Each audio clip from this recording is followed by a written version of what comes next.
Hey fellow tamers and Digidestined, it's Mike aka Sanaku from Overground, and welcome back to the channel.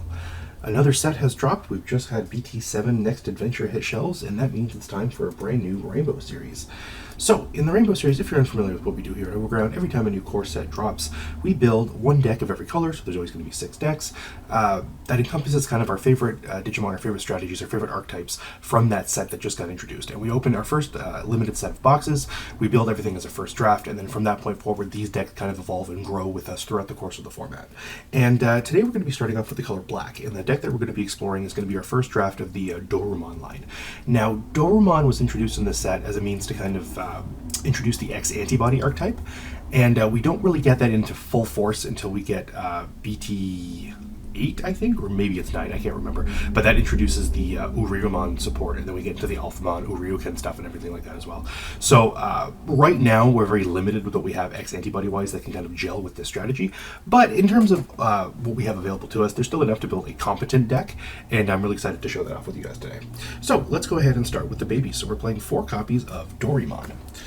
Dorumon here is going to be your main baby of the deck.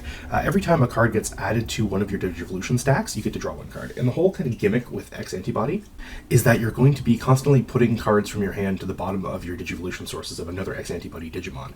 And what that'll do is that that'll not only trigger bonus effects like Dorumon and stuff like that, but it'll also give super powerful inheritables to any stack of your choosing without necessarily having to have that in the Digivolution line as you build up your stack.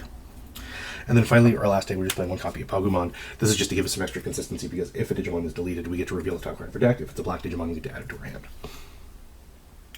So, we talked about the Dorumon line. Well, where is Dorumon? He's right here. Look at that cute little boy. I love him so much. Little purple dragon. And what he does is that on play, he's going to be your main starter card and your main consistency engine. On play, we can look at the top 3 cards of our deck. We had 1 card with X-Antibody, as well as a Kota, which is a new tamer that we're going to be looking at near the end of the deck list as well.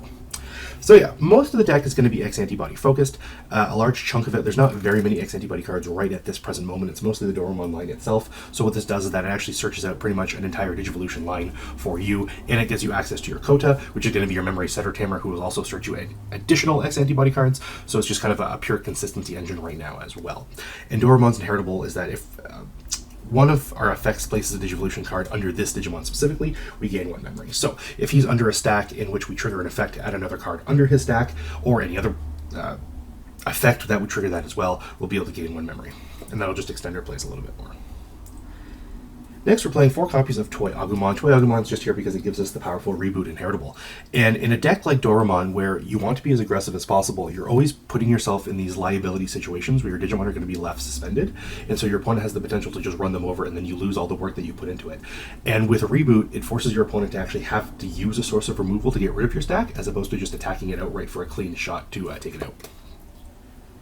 Next, we're moving on to 4 copies of Sunrisemon. Sunrisemon is here to give an extra level of aggression in the deck, because its inheritable reads that if one of our black Digimon has 13,000 or more DP, it gains security attack +1. And we have a lot of DP manipulation effects in this deck that'll make sure that we can hit that threshold consistently. Furthermore, if we have Sunrisemon just in play normally, any of our black Digimon of 13,000 DP will gain piercing. So that gives us an extra layer of control, because if we have Sunrisemon out and we can still satisfy the condition of that 13,000 with all of our other DP modifications, we can give us an extra layer of aggression through our opponent's board, because now we can actually run over their front line while also taking out some pieces of their security. And finally, to round out the rookie lineup, we're playing 2 copies of Chumon. Chumon is just here because Bokomon is going to be running rampant this format. Bokomon, if you're unfamiliar, I think I've got a copy right here. Get used to him. You're going to be seeing him in a lot of deck lists, not only coming from us, but also probably coming from the community as a whole. And Bokomon is going to be kind of the main starter card for any hybrid meta that we're going to be going into. And he reads that if one of our tamers digivolves, we get to gain 2 memory. And Chumon is here to stop that completely. As well as other cards, like Hammer Spark, Gravity Bind, any other, even opposing Dorumon. This is a very niche example, but any card that would trigger an effect to gain memory, Chumon will be able to shut off. Next, we're moving into our champions. We're going to start off with the X-Antibody champions, which there's only 4 right now, and that's going to be the 4 Dorugamon. These names get really confusing sometimes. And Dorugamon's effect is that on the opponent's turn, if we have another Digimon to play with X-Antibody, which we usually should, he will gain blocker. Now, we don't want to use this effect because we generally want to use him to evolve up the chain or have him in our hand to add underneath a Digivolution stack.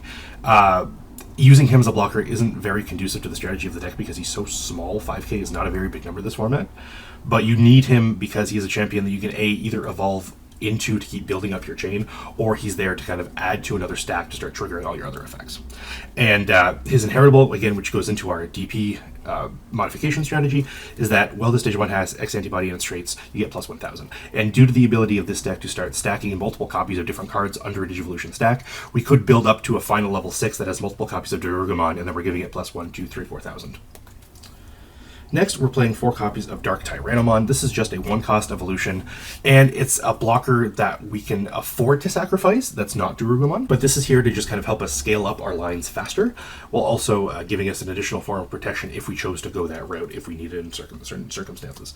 Then we're playing 2 copies of Grumblemon. This is a new addition from BT7 as well. Again, BT7 is all about hybrids, all about Digimon Frontier, Spirit Evolution, so we're getting more cards. All colors now have access to something like Globomon and Gunimon, where they can evolve over a tamer, and Grumblemon is just another way for us to do that, so that if we do not have a rookie in play, or if we brick on rookies, Grumblemon can evolve over one of our tamers, which is going to be Kota, and then we can start building up the chain that way instead. Grumblemon also exists as a finisher now because we have an additional swing to evolve on top of a tamer to close out games a little bit faster.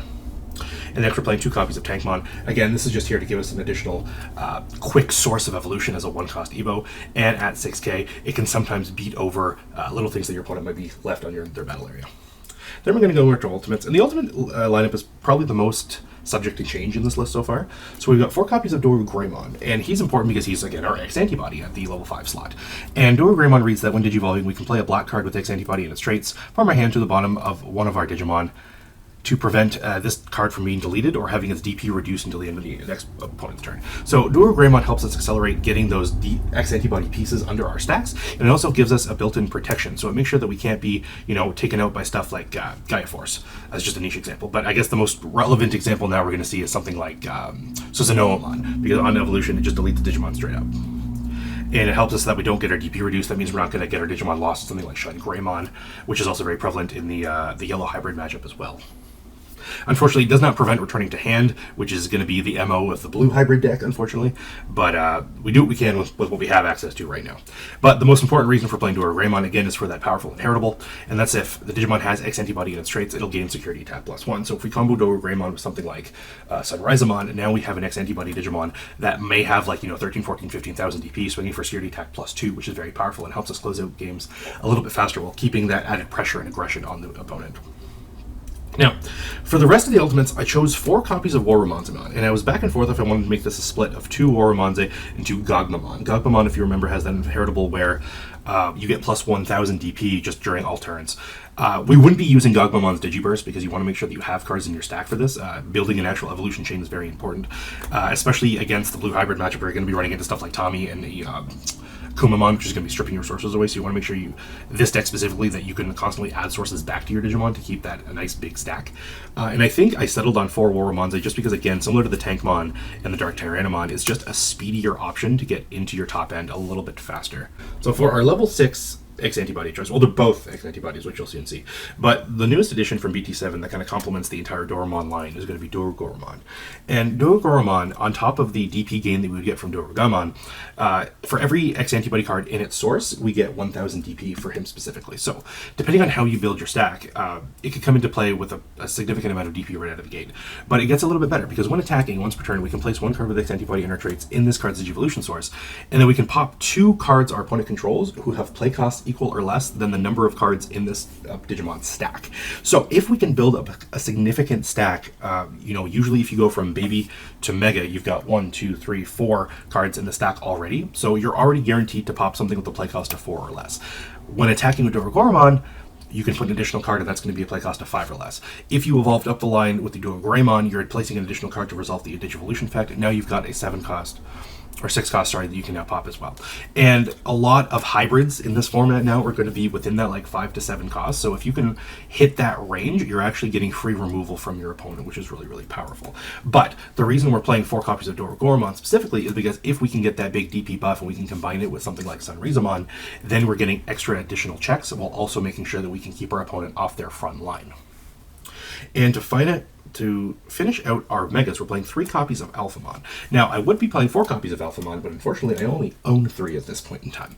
But I think 3 is still a really good number. Alphamon serves 2 purposes in this deck. The first purpose is that it's a good security check, because if it's flipped in security and you have a Royal Knight or an X-Antibody in play, you can target up to 5 of your opponent's Digimon.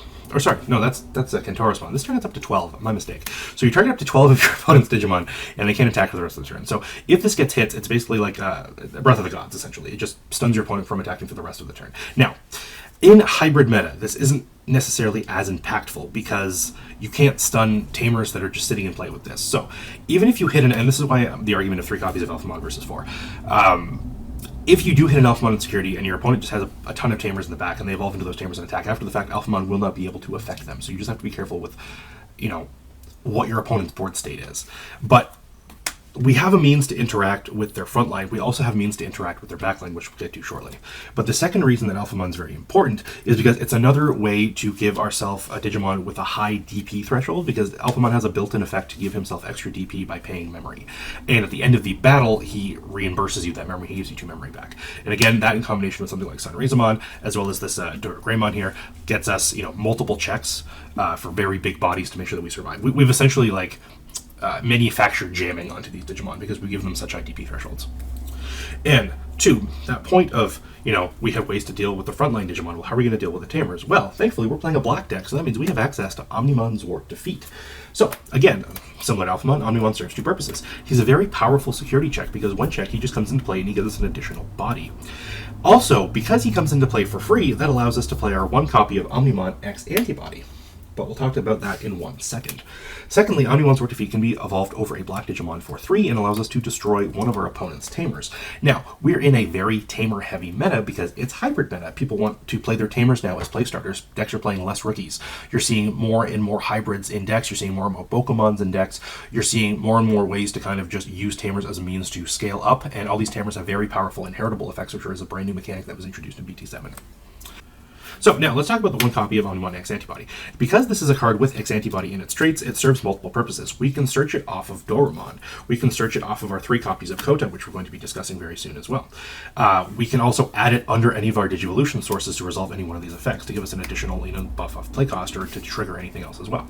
But X-Antibody can also evolve over top of an Omnimon for 3 cost. So if we do have a Zwart Defeat in play, whether we evolved it naturally or it came out of our security, we can actually just go into X-Antibody immediately over top, and X-Antibody gives us an extra layer of control, because every single time it declares an attack, we can destroy something with DP equal or less than its current DP, and because we have so many ways to buff its current DP, that means that the threshold of things we can destroy keeps going higher and higher.